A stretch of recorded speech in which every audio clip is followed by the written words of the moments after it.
కృష్ణా జిల్లాలోని గన్నవరం నియోజకవర్గంలో ఎన్టీఆర్ భరోసా పెన్షన్ల పంపిణీ కార్యక్రమం కొనసాగుతుంది. ప్రభుత్వ విప్ ఎమ్మెల్యే యార్లగడ్డ వెంకట్రావు గన్నవరం పామర్తి నగర్లో ఇంటింటికి వెళ్లి లబ్ధిదారులకు స్వయంగా పెన్షన్లు అందజేశారు. ఈ కార్యక్రమంలో నియోజకవర్గ పరిశీలకులు ఆకుల జయ, సత్య, కూటమి నాయకులు, అధికారులు పాల్గొన్నారు. ఈ సందర్భంగా ఎమ్మెల్యే యార్లగడ్డ వెంకట్రావు మాట్లాడుతూ ప్రతి నెల 1వ తేదీన ముఖ్యమంత్రి చంద్రబాబు నాయుడు ఆదేశాల మేరకు ఎమ్మెల్యేలు, మంత్రులు, ప్రజాప్రతినిధులు ఇంటింటికి వెళ్లి పెన్షన్లు అందజేస్తున్నట్లు తెలిపారు.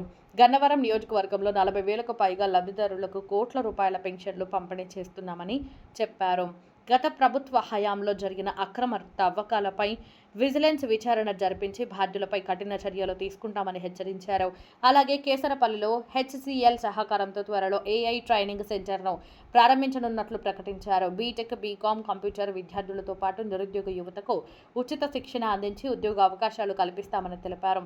గన్నవరం నియోజకవర్గాన్ని అన్ని రంగాల్లో అభివృద్ధి చేయడమే తన లక్ష్యమని ఎమ్మెల్యే యార్లగడ్డ వెంకట్రావు స్పష్టం చేశారు. రాబోయే కాలంలో మెజారిటీ స్థానాలను చెప్పడం కానీ 95% కనీసం మనం గెలవాల్సిన అవసరం ఉంది. అలాగే మిత్రపక్షాలకి ఇచ్చే అవకాశం ఇంకా పార్టీ డిసైడ్ చేసిన తర్వాత జనసేనకి ఎన్నిద్దాం, బీజేపీకి ఎన్నిద్దాం అని తెలిసిన తర్వాత ఎన్నికలు చేద్దాం. అలాగే రాబోయే కాలంలో ఈ సీఎంఆర్ఎఫ్ చెక్కులు కానీ ఇవన్నీ చేస్తున్నాం. ఆర్&ఆర్ ప్యాకేజ్ చేసిన వాళ్ళు అడగరు. 76 మందికి అమరావతిలో ప్లాట్లు ఇప్పించి 2 నెలలు అయింది.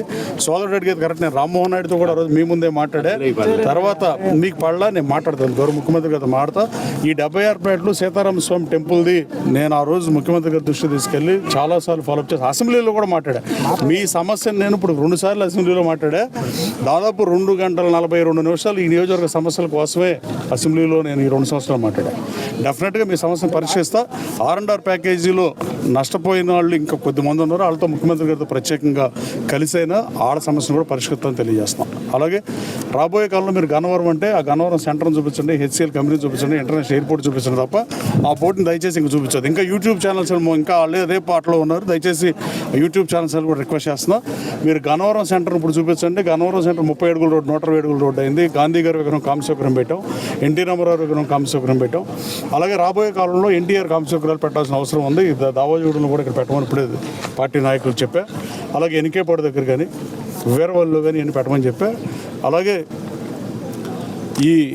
ఈ మట్టి తవ్వి 53 మంది పిల్లలు చనిపోవటానికి కారణమై వాళ్ళకి వ్యక్తిగతంగా నేను సహాయం చేసిన గౌరవ ముఖ్యమంత్రిని అడిగితే 3 లక్షల రూపాయలు శాంక్షన్ చేశారు. ముఖ్యమంత్రి దానికి కూడా ధన్యవాదాలు తెలియజేస్తూ ఈ చెరువుల మీద ఎంక్వైరీ చాలా మెల్లగా జరుగుతుంది. అధికారులు అలసత్వాన్ని సహించే ప్రసక్తే లేదు. గ్రీవియన్స్లో మేము 2వ స్థానంలో ఉన్నాం రాష్ట్రంలో. అయినా దానికి బాగా చేస్తున్నారని గన్నవరం నియోజకవర్గ అధికారులందరినీ అభినందిస్తూ అట్ ద సేమ్ టైం ఎంక్వైరీల విషయంలో లేట్ చేస్తానని తీవ్రంగా పరిగణిస్తున్నా.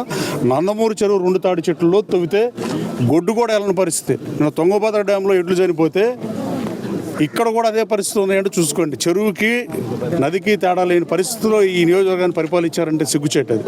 ఈ చెరువు మీద చిక్కవరంలో 3 పిల్లలు చనిపోతే నేను అధికారులను ఆదేశించా ఎంక్వైరీ చేయమని. ఇంతవరకు ఆదేశాలు మరి బేఖాతరు చేశారని నేను అనుకోను, కానీ ఇంకా నత్తనాటకు నడిపిస్తున్నారు. జిల్లా కలెక్టర్ కూడా చెప్తా, ఎట్టి పరిస్థితుల్లో దాని మీద కేసు కట్టాల్సిందే. ఎవడైతే తవ్వాడో 3 మరణానికి కారణమైందని నేను చాలా సీరియస్గా తీసుకుంటున్నా.